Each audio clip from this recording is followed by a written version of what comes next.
இந்த 3 நாள் கூடிக்கு வந்திருக்கிற உங்கள் யாவரையும் கர்த்தராகிய இயேசுவின் நாமத்தினாலே வாழ்த்துகிறேன். நம்ம ஒவ்வொரு நாள் உபவாச ஜெபத்திலும் ஒவ்வொரு பட்டணங்கள் அல்லது கிராமங்கள் குறித்து நாம் தியானித்து கொண்டு வருகிறோம். முதல் நாள் அத்தேனே பட்டணத்தை குறித்து பார்த்தோம். இரண்டாவதாக நேபோ மலையை குறித்து பார்த்தோம். இன்றைக்கு சூசான் நகரத்தை குறித்து பார்க்க போகிறோம். தானியேலின் புத்தகம் 8ஆம் அதிகாரம் 2ஆம் வசனத்தை கொஞ்சம் வேகமா வாசிக்கலாமா? தரிசனத்தில் நான் கண்டது என்னவென்றால் நான் பார்க்கையில் ஏலாம் தேசத்தில் உள்ள பாருங்க, ஏலாம் தேசத்தில் உள்ள சூசான் அரண்மனையில் இருந்தேன்.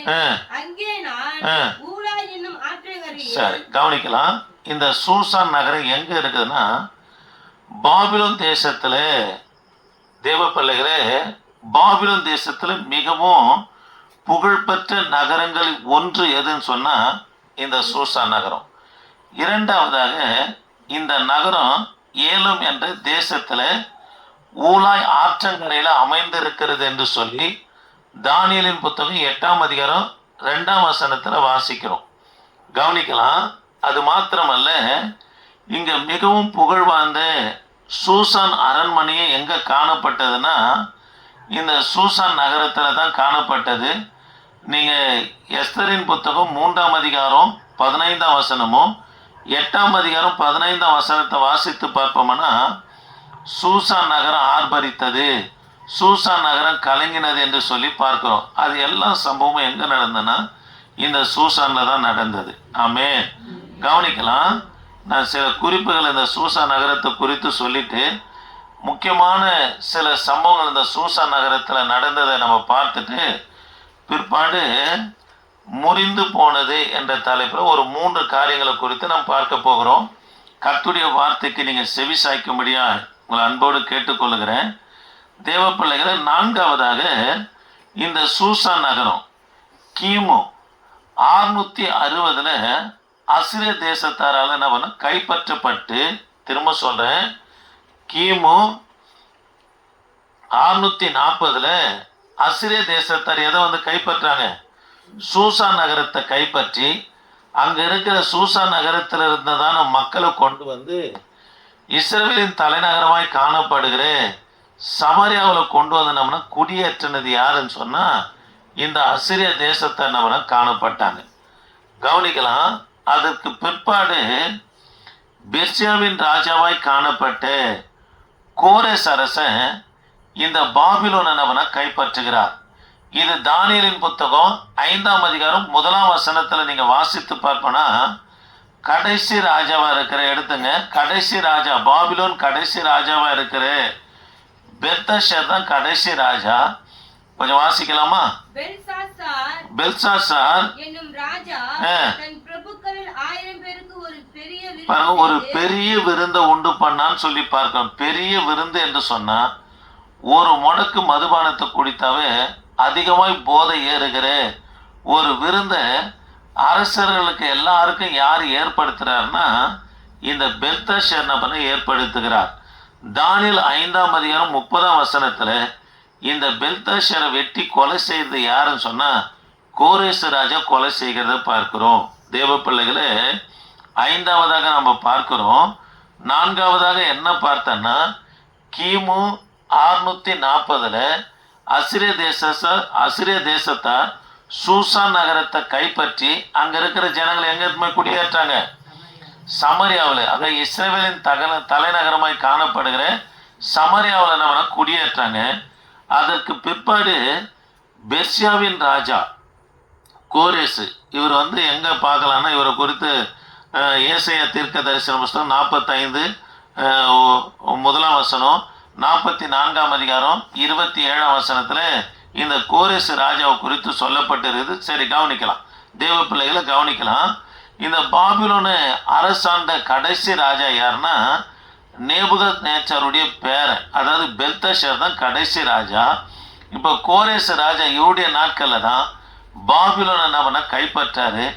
தானியேல் 5ஆம் அதிகாரம் 30ஆம் வசனத்துல இந்த பெல்ஷாத்சாரை வெட்டி கொலை செய்து பாபிலோனை யார் கைப்பற்றுது?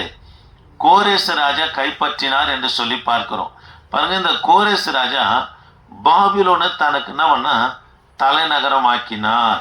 அதற்கு பிற்பாடு 127 நாடுகளை ஆட்சி செய்த ஆகஸ்வேரு ராஜாவுடைய அரண்மனை எங்க இருந்ததுன்னா இந்த சூசான்ல தான் காணப்பட்டது. எஸ்தரின் புத்தகம் 1ஆம் அதிகாரம் 1ஆம் வசனத்துல வாசிக்கிறோம் இல்லையா, 127 நாடுகளை ஆட்சி செய்து கவனிக்கலாம். ஆகாஸ்வேரு ராஜாவும் இந்த சூசான் நகரத்தில் தான் சூசான் அரண்மனையில் ஆட்சி செய்தார் என்று சொல்லி வேதத்துல வாசிக்கிறோம். அதற்கு பிற்பாடு பாருங்க, கிரேக்கர்களுடைய காலத்துல பாருங்க இந்த சூசான் நகரத்தை யார் கைப்பற்றினார்னா மகா அலெக்சாண்டர் கைப்பற்றினார். கடந்த நாட்களில் கூட மகா அலெக்சாண்டர் குறித்து உங்களோடு நான் சொல்லியிருக்கிறேன். சரி, கவனிக்கலாம். அது மாத்திரமல்ல, இந்த சூசான் அரண்மனையில முக்கியமாக நடந்த ஒரு சில சம்பவங்களை உங்களோடு பேசும்படியா விரும்புகிறேன். அதற்கு பிற்பாடு ஒரு 3 குறிப்பை உங்களுக்கு சொல்றேன்.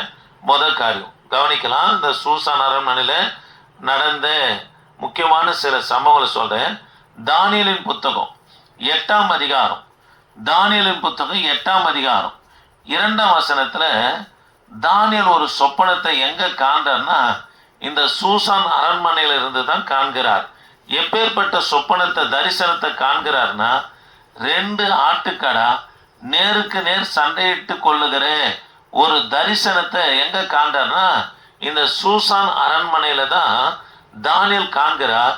தானியேல் 8ஆம் அதிகாரம் 5ஆம் வசனம் வாசிக்கலாமா? 8ஆம் அதிகாரம் 5ஆம் வசனம் பாருங்க. இந்த 2 ஆட்டுக்கடாவும் நேருக்கு நேர் மோதி கொள்ளுகிற தரிசனத்தை தானியேல் காண்கிறார். இதை குறித்து சிந்தித்து கொண்டு இருக்கும் போது இன்னொரு காரியமும் அவருக்கு வெளிப்படுது. என்ன காரியம் வெளிப்படுதுன்னா இதுதான் தானியேல் 8ஆம் அதிகாரம் 5ஆம் வசனம் வாசிக்கலாம். நான் அதை அதாவது அந்த தரிசனத்தை சிந்தித்து கொண்டு கவனித்து கொண்டு இருக்கையில் ஒரு வெள்ளாட்டுக்கடா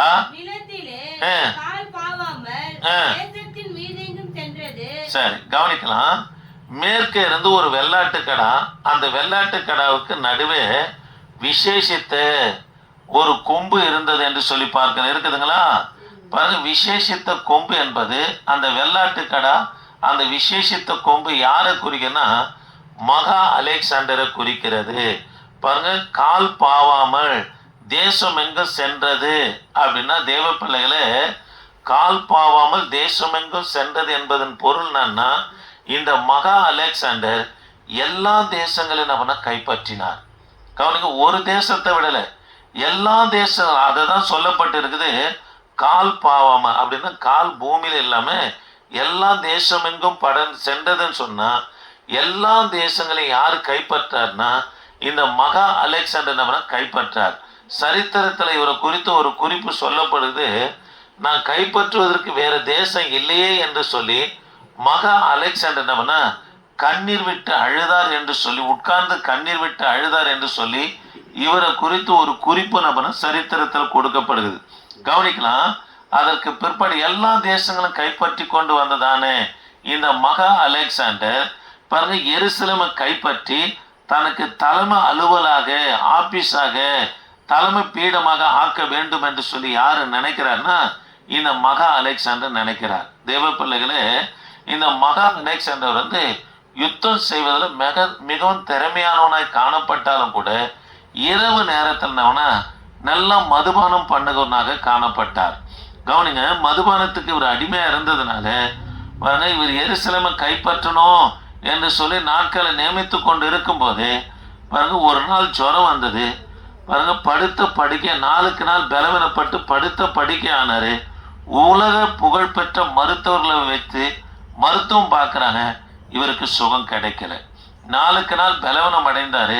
இதுதான் தானியேலின் புத்தகம் 8ஆம் அதிகாரம் 21 22 வரைக்கும் வாசிக்கலாமா? பாருங்க, ரோமம் உள்ள 5:2 வாசித்தோம் இல்லையா?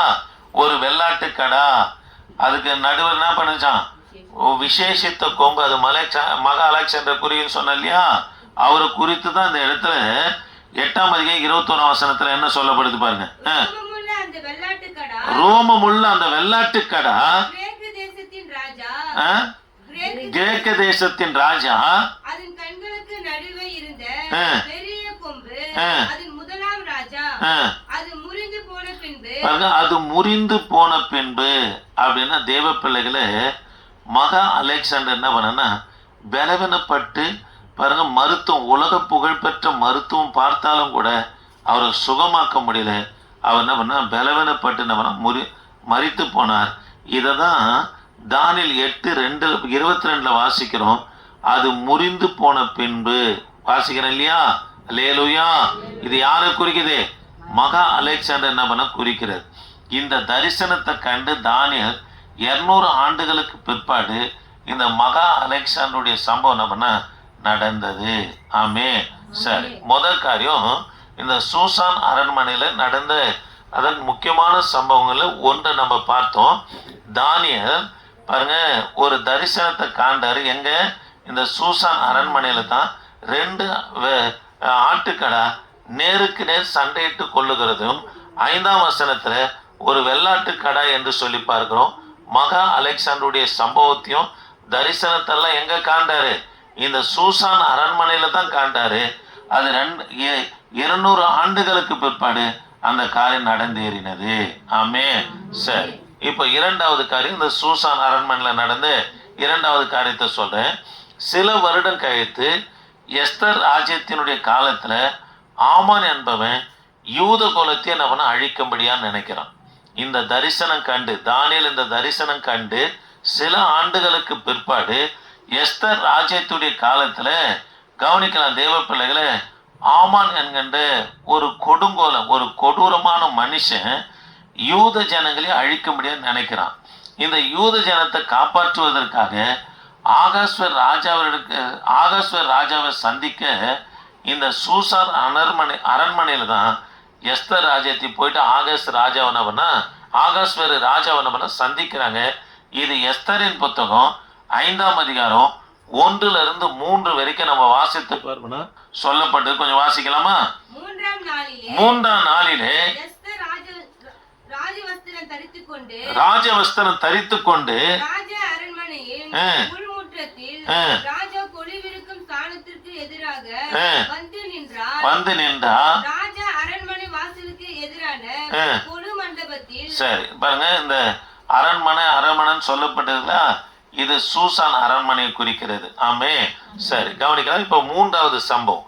இந்த சூசான் அரண்மனையில 3வது சம்பவம் என்ன நடக்குதுன்னா, சில ஆண்டுகளுக்கு பிற்பாடு எஸ்தர் ராஜ்யத்துடைய சம்பவம் நடந்து சில ஆண்டுகளுக்கு பிற்பாடு எருசலேம் அலங்கும் சுற்றுச்சுவர் கட்ட வேண்டும் என்று சொல்லி நெகேமியா பாருங்க அர்த்தசஷ்ட ராஜாவினிடத்துல விண்ணப்பம் பண்ணுகிற சம்பவம் எங்க இருக்குதுன்னா, பாருங்க நெகேமியாவின் நடவடிக்கைகளின் புத்தகம் 2ஆம் அதிகாரம் 7-8 வரைக்கும் வாசிக்கலாமா? 7-8. ராஜாவை பார்த்து ராஜாவுக்கு சித்தமாய் இருந்தா யூதா தேசத்திற்கு போய் சேரும் மட்டும் நதிக்கு அப்புறத்தில் இருக்கிற சேனாதிபதிகள் என்னை வழிவிட்டு அனுப்பும்படிக்கு அவர்களுக்கு கடிதங்கள் கொடுக்கும்படிக்கும் தேவாலயத்துக்கு இருக்கிற அரணின் கதவு வேலைக்கும் நகர அலங்கத்தின் வேலைக்கும் நான் தங்க போகிற வீட்டின் வேலைக்கும் வேண்டிய மரங்களை ராஜாவின் மனத்துக்கு காவலாக. சரி, போதும். கவனிக்கலாம் தேவ பிள்ளைகளை. எஸ்தர் ராஜ்யத்துடைய காரியம் நடந்த பிற்பாடு சில ஆண்டுகளுக்கு பிற்பாடு, அதாவது நெகேமியா இந்த அரண்மனையில் இருக்கிற ஆகாஸ்வர் ராஜாவுக்கு முன்பதாக தான் விண்ணப்பம் பண்ணாரு. ஐயா, எங்க தேசத்துல இருக்கிற எங்கள் பிதாக்களுடைய கல்லர்கள்லாம் சுட்டரிக்கப்பட்டு இருக்குது, எருசலேமுடைய அலங்கத்துடைய சுற்றுச்சுவர் கட்டணம் சொல்லி விண்ணப்பம் பண்ணுகிறாரு. அதற்கு அவர் அனுமதித்துடனே 52 நாட்களுக்குள்ள அலங்கநபன கட்டப்படுகிறது என்று சொல்லி நாம் வேதத்துல வாசிக்கிறோம். ஆமே. இந்த 3 சம்பவமும் சூசான் அரண்மனையில தான் முக்கியமா நடந்த சம்பவம். ஒன்று பாருங்க, தானியேல் தரிசனம் காண்டாரு. 2 ஆட்டுக்கடை நேருக்கு நேர் சண்டையிட்டு கொள்ளுகிற தரிசனம். அதுக்கு சில வருடங்களுக்கு பிற்பாடு எஸ்தர் ராஜ்யத்தை ஆமானுக்காக பாருங்க இஸ்ரவேல் யூத ஜனங்களுக்காகவும் யாரிடத்துல போய் விண்ணப்பம் பண்றாரு? ஆகாஸ்வேரு ராஜாவின் இடத்துல விண்ணப்பம் பண்ணுகிற சம்பவம் இங்கதான் அந்த சூசான் அரண்மனையில தான் நடக்குது. மூன்றாவது தேவ பிள்ளைகளே, சில வருடத்திற்கு பிற்பாடு நெகேமியாவும் எருசலேம் அலங்கம் கட்டும்படியா விண்ணப்பிக்கிற இடமும் இந்த சூசான் அரண்மனையில தான். ஆமென். கவனிக்கலாம்.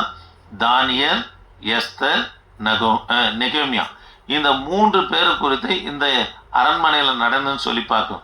இந்த 3 பேருக்குள்ள ஒரு ஒற்றுமை என்னன்னா, தானியேலும் 21 நாள் என்ன பண்ணாரு? உபவாசம் பண்ணுகிறார். அது மாத்திரமல்ல, எஸ்தரும் யூதர்களும் அவங்க தாதிமார்கள் என்ன பண்ணாங்க? உபவாசம் பண்ணாங்கன்னு சொல்லி வேதத்துல வாசிக்கிறோம். நெகேமியாவும் கூட சில நாட்கள் என்ன பண்ணாராம்? உபவாசம் பண்ணி பாருங்க காரியங்களை கைக்கூடி வர பண்ணினார் என்று சொல்லி வேதத்துல வாசிக்கிறோம். அல்லேலூயா. சரி, தானியேலின் புத்தகம் 8ஆம் அதிகாரம் 22ஆம் வசனத்துல அது முறிந்து போன பின்பு என்று சொல்லி வாசிக்கிறோம். தேவ பிள்ளைகளை, முறிந்தது என்ற தலைப்புல ஒரு 3 காரியத்தை நாம் தியானிக்க போகிறோம். கவனிங்க, கர்த்தர் உங்களை ஆஸ்வதிப்பார். தானியேலின் புத்தகம் 8ஆம் அதிகாரம் 22ஆம் வசனத்துல அது முறிந்து போன பின்பு என்று சொல்லி வாசிக்கிறோம். யாருன்னா மகா அலெக்சாண்டர் பாருங்க, அவர் பலவீனப்பட்டு மருத்துவர்களால் காப்பாற்ற முடியாமல் மரித்து போனார். இதை தான் தீர்க்க தரிசனமா கர்த்தர் வெளிப்படுத்துறாரு. அது முறிந்து போச்சு. யாரு? மகா அலெக்சாண்டர் குறித்து நம்ம சொல்லுகிறார். ஆமே. சரி, முறிந்தது என்ற தலை போட்டுக்கலாமா? பாருங்க, 1 சாமுவேலின் புத்தகம் 2ஆம் அதிகாரம் 4ஆம் வசனம். 2ஆம் அதிகாரம் 4ஆம் வசனம். முதலாவது காரியம், பலவான்கள் முள் முறிந்ததுங்க. கொஞ்சம் வாசிக்கலாமா? பலவான்களின் வில் முறிந்தது. கவனிக்கலாம். பலவான்களின் முள் முறிந்தது, தள்ளாடுகிறவர்களோ பலத்தினால் இடைக்கட்டப்பட்டார்கள். வாங்க கவனிங்க. பலவான்களுடைய முள்ளுகளை கத்தனவனா முறிந்து போகும்படியே கத்த செய்வார். தள்ளாடின, அதாவது நம்ம தள்ளாடின அவர்களை கத்தனவனா தமது பலத்தினால் நம்மனை இடக்கட்டினாராம். ஆமே. தேவ பிள்ளைகளே, யாருக்கு இந்த இப்பேற்பட்ட காரியத்தை ஆண்டவர் செய்வார்னா, அடிக்கடிக்கு உங்களுக்கு சொல்றேன், ஜெபம் உங்க வாழ்க்கையில குறையவே கூடாதுங்க. உபவாசம் பண்றோம். சிலருடைய உபவாசம் பார்த்தீங்கன்னா கர்த்தரே துக்கப்படுவார். பாருங்க, உபவாசம் இருந்தாலும் ஜெபிக்கிறது இல்லை. 10 நிமிஷம் கூட ஜெபிக்கிறது இல்லை. அது உபவாசம் இல்லை, அது பட்னி. உபவாசம் இருந்தோம்னா வேதத்தை வாசிக்கணும். 1 மணி நேரம் ஆகிலும் முழங்கால நின்று நம்ம ஜெபிக்கணும். ஆண்டவர் பார்த்துனுக்கிறாரு.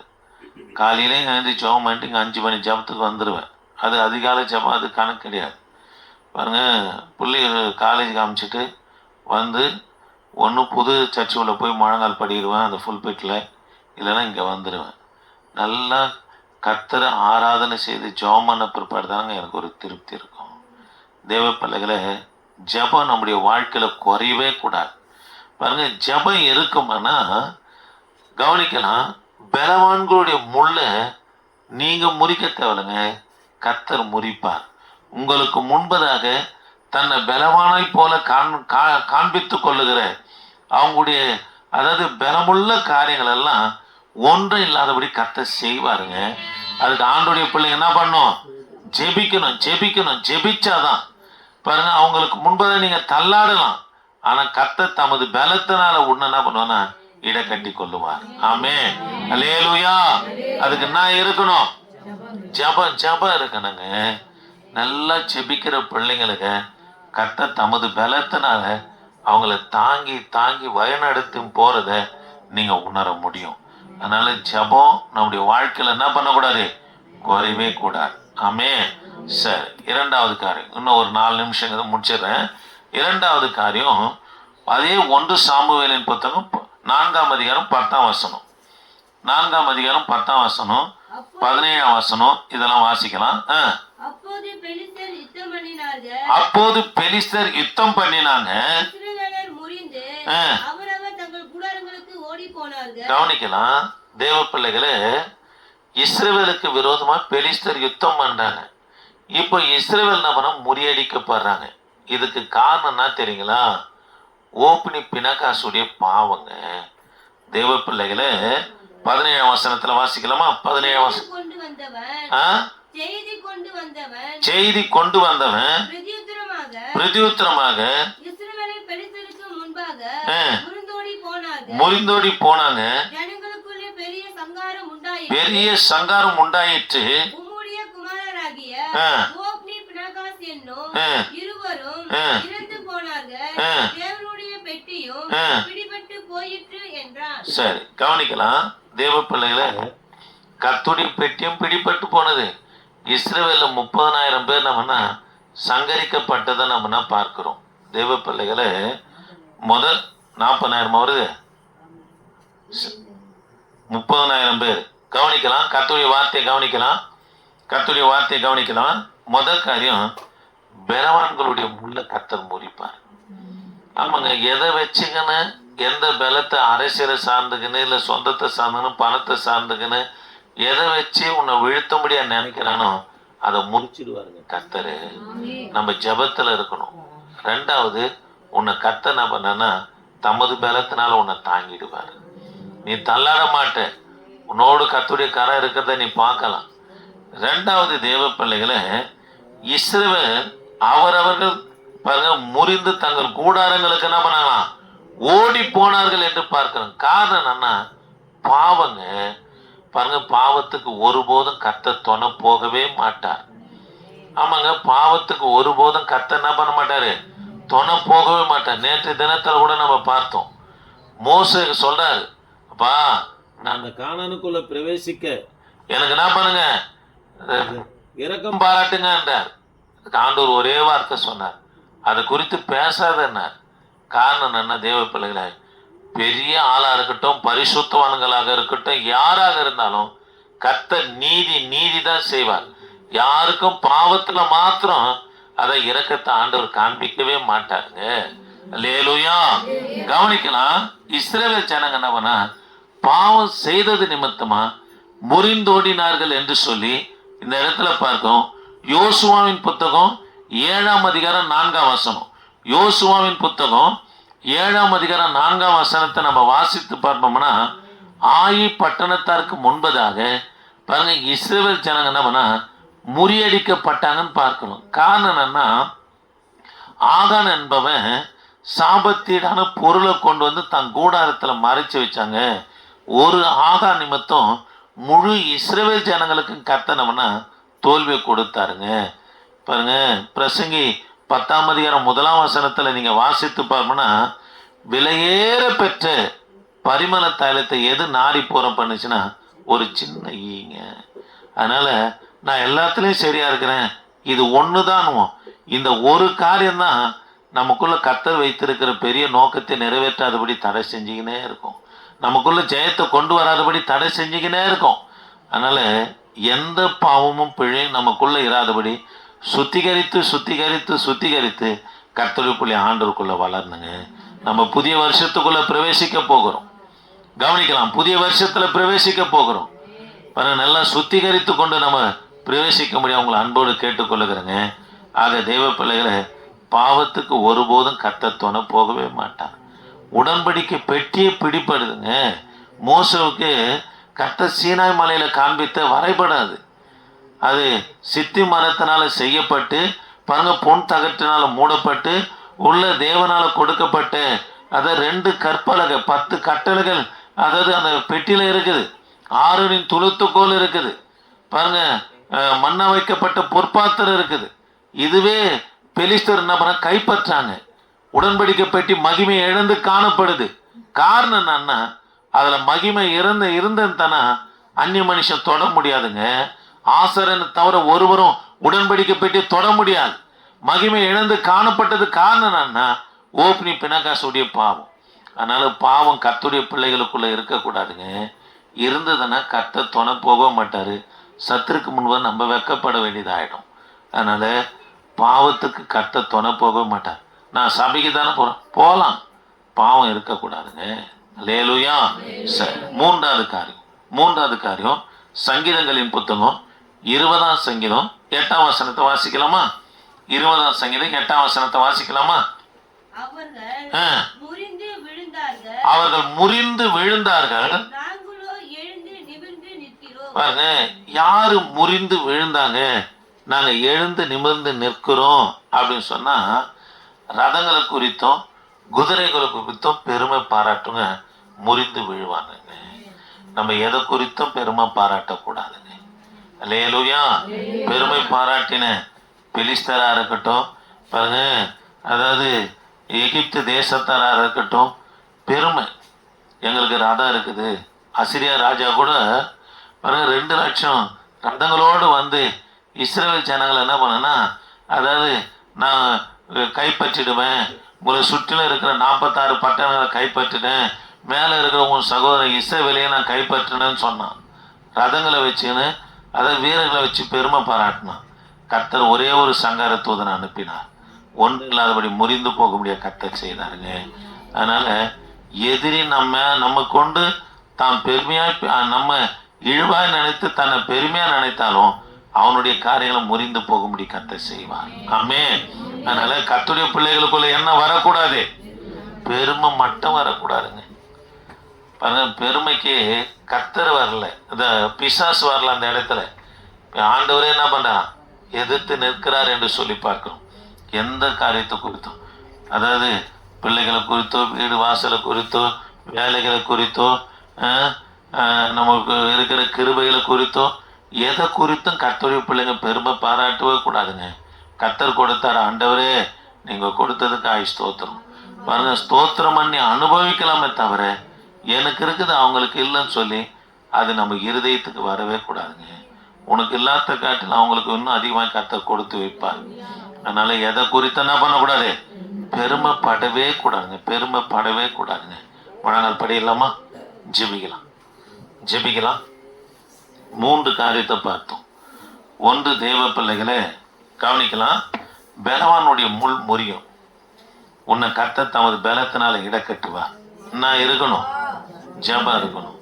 2வது, இஸ்ரவேல் முறிந்து ஓடினாங்க, அவங்க கூடாரத்துக்கு ஓடுறாங்க. காரணம் என்ன, பாவங்க. 3வது, அவங்க முறிந்து விழுந்தாங்க, நாங்களும் எழுந்து நிமிர்ந்து நின்றோன்னு பார்க்கிறோம். அதனால தேவ பிள்ளைகளை, அதாவது பெருமை இருந்ததுன்னா அவங்க முறிஞ்சிடுவாங்கங்க.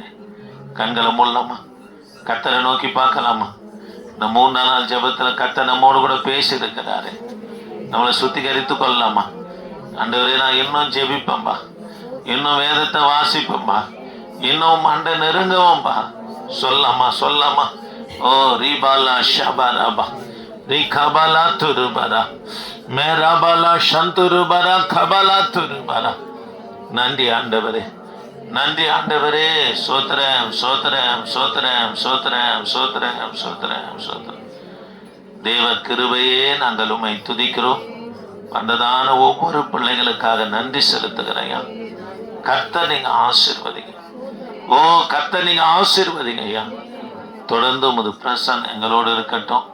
ஆண்டவரே, உபவாசிக்கிற பிள்ளைகளை தமது பலத்தினால இடக்கட்டும்படியா ஜெபிக்கிறேன். அது மாத்திரம் இல்லையா ஆண்டவரே, அப்பா ஆண்டவரே, இந்த கான்பரன்ஸ் லைன்ல இருக்கிற பிள்ளைகளுக்காக ஸ்தோத்திரம். கர்த்தர் நீங்க ஆசீர்வதிங்க. தொடர்ந்து உமது கரம் எங்களோடு இருக்க உதவி செய்யுங்க. இயேசு நாமத்தை ஜெபிக்க நல்ல பிதாவே, ஆமென். சேர்ந்து சொல்லுவோம். என் ஆத்துமாவே கர்த்தரை ஸ்தோத்திரி, அவர் செய்த சகல மர்மவாதி. ஆமென். அல்லேலூயா, அல்லேலூயா, அல்லேலூயா. சரி, கர்த்தர் உங்களை ஆசீர்வதிப்பாராக. நாளைக்கு மாலையில் 4வது நாள் கூட்டம் இருக்கும். வாங்க, கர்த்தர் உங்களை ஆசீர்வதிப்பார்.